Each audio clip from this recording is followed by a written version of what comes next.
basically, unless you have an allergy, there's no reason to not try this recipe. Because it's delicious. Hi, I'm Ashley McCulley. I taught myself how to cook and found flavor is my love language.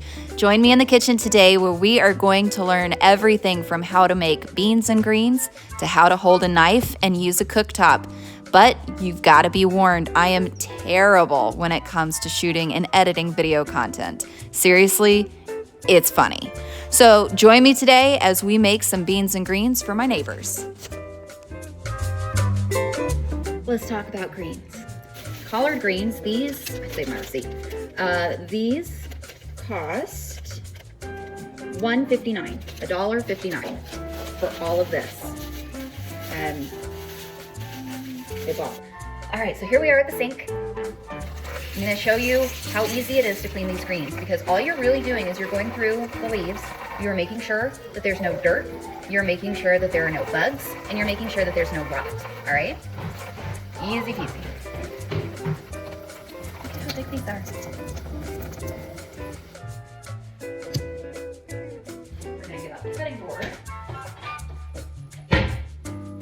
Just a plastic cutting board, and I'm gonna show you. So this is called a santoku knife. When you hold this knife, you want it to be an extension of your hand. So you're not gonna hold it back here like this and it's not gonna be all flippy floppy, okay? You're going to take your middle finger right here, and then you are going to wrap your hand all the way around it, okay? A lot more control. It's an actual extension of your hand. Okay. I have my knife, solid surface, my leaf. All you're gonna do is drag the knife along the side, and then you take your leaf, fold it in half, and you're just going to slice. Okay. Congratulations, you are now ready to start cooking. We have our big bowl of greens. I have vegetable oil. I have some apple cider vinegar, salt, pepper, and garlic powder. And then it can't be beans and greens without a can of beans. This, chickpeas, but you can use any kind of bean that you have. So first things first, you need a large pot. It doesn't have to be cast iron. It doesn't have to be anything specific. It just needs to be big enough to hold all of the greens. So I'm gonna take the lid off. Okay, I'm going to show you what you might not know. All right, so you see here we have all these different circles. So this is one burner. Okay, here's its knob. You can see it because it shows you right here. Now, this is the small burner. So if you only have a small pot, you would use the small burner. But if you have a bigger space right here, you want the big burner, because if you look, when I put my pot on, it takes up that exact size of the burner, right? So when I say put it on medium, medium's about 4 to 5, okay? And watch, it's going to come on, and it's going to get real hot real quick, okay? All right, okay.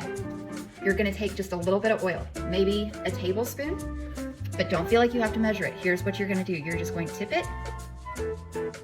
1, 2. You're gonna move it around the bottom of the skillet. All you wanna do is coat the bottom, okay? You're not looking to fry anything, okay? All right, do you see this?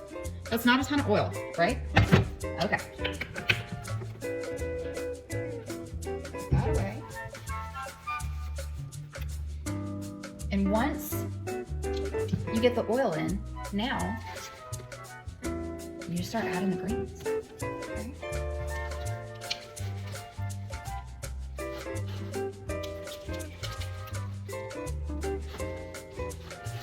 I told you it's a lot, but it's like a magic trick, right? Because it will cook down. And it will be delicious, okay? So we're just gonna let those hang out for a minute, okay? I'm going to put the top on. And what this is going to do is it's going to keep the heat inside. And so it's not just the greens at the bottom that are getting the heat. The heat is going to circulate throughout the whole pot. And so obviously the ones closest to the heat source are going to wilt down the fastest, but we want the whole thing to cook. We are probably halfway there. Let me give you guys a glimpse of what's in the pot, okay? Once a mountain of greens to overflowing is now a very manageable pile of cooking collards. So what I'm going to do is I'm just going to take my tongs and just flip like this. Just flip. Now that it's down to about a third of what it was, we can start adding things to it. The first thing that we are going to add is our can of beans. Okay, so in here, we have some water and we have the beans. We're gonna pour it all in, all of it. This can of beans has 15% of our daily value of sodium. So it's probably already salted. You might not need to add any more salt, okay? Remember, you can always add more, but you cannot take away. So what we're going to do is I have some garlic powder here, okay? I don't like to measure. I think it's too fussy. So you just add a little bit, a couple shakes, okay? And we're gonna come over here. Remember, for our chicken, we moved it to the smallest one. Now we wanna move it over to the medium one because we want a little bit more of a pepper bite and we want it to hold up in the cooking. So just add a few cranks pepper, okay? Stir, toss, flip. If you have a pan or a skillet pot like mine that's all metal, if you touch it, it will be warm. So just beware, okay? All right. Some of the beans will squish, that's okay. So one of our neighbors, the husband, the dad, was in a dirt bike accident and he got really hurt, like broke ribs, wrist, collarbone. And their kids are some of my kids' best friends. So I'm just making this for them so that they can have an easier night of it tonight. All right, apple cider vinegar. Okay, so again, measuring is not my forte, but I'm going to add kind of like the oil before, where it's like 1, 2. We're gonna start there because you can always add more, but that's right, you can't take it away, okay? So we're gonna go 1, 2, okay? And we're gonna let it cook down. You want to give the vinegar plenty of time to mellow because you don't wanna take a big old bite of like vinegar greens. You want that vinegar, the acid, to bring out the flavors and to help break down some of the fiber. And it will lend kind of a sweet tang once it's cooked down. It'll lose the bite, okay?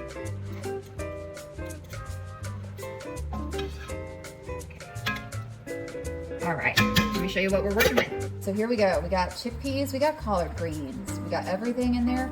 All we need now is for it to cook. So we are going to come back in probably 4 minutes. Okay, it's been 4 minutes. Let's see what we've got. Okay, when you open a lidded pot like this, always pull the lid toward you so the steam goes away from you. If you were to pull it open like this, all that steam's gonna come up in your face. Okay, so let's do a little bit of stirring. Now, because this family does have little kids, I'm not adding red pepper flakes. I'm not adding anything that is spicy. If they want to put hot sauce or whatever spicy condiment of their choosing on it when it's served, then that's totally fine. In fact, I recommend it. But I'm not going to. When I'm cooking for other people, I always err on the side of not spicy because some people, like my father-in-law, are really sensitive. All right, as we get closer to the end, I'm going to switch my tools from my tongs to a spatula. This is a wooden spatula. It has an angled tip. Okay, my dad made this one, so thanks, Dad. But what I'm going to do is I'm going to scrape the bottom of the pot to get up the bits that have stuck to the bottom and have cooked. One of the most important things that we as cooks need to remember, brown food is good food, okay? So if it's stuck to the bottom, that's okay. It's not burnt, it's not black, okay? Brown food is good food. Now I need to start thinking about how I'm gonna take this over to their house. Okay, this is a pie dish. I use it for all sorts of things because I don't make pies, just being honest. I also, when cooking for people,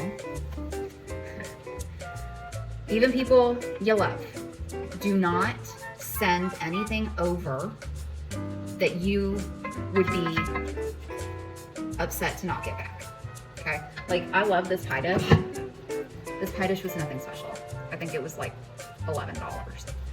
I could very easily pick up another one like this at the thrift store. No big deal. If it breaks, if they like it or they forget they have it and they don't return it, I'm not gonna be devastated, okay?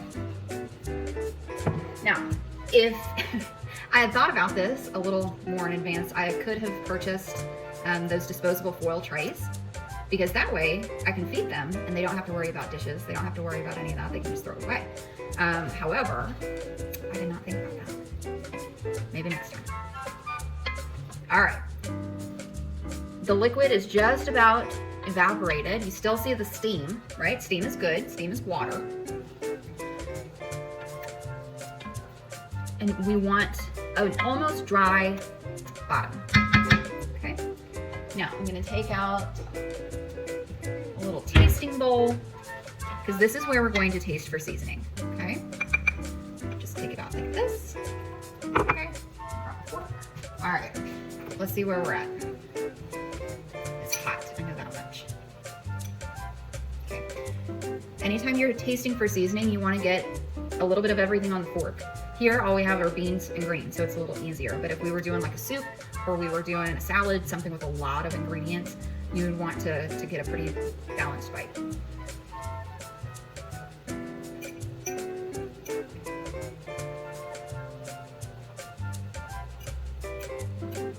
Okay, that is very good. However, it needs a couple things. Okay, one, it needs a tiny bit of salt. Not much, tiny. Two, needs a tiny bit more vinegar.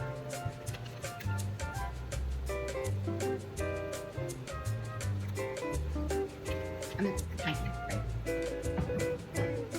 Stir this up. Let's turn this off.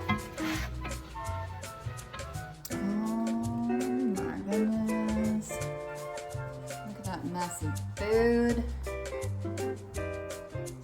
So good. Even my dog is like, can I have some? All right, so we got chickpeas, we got collard greens, apple cider vinegar, salt, pepper, garlic powder, and love.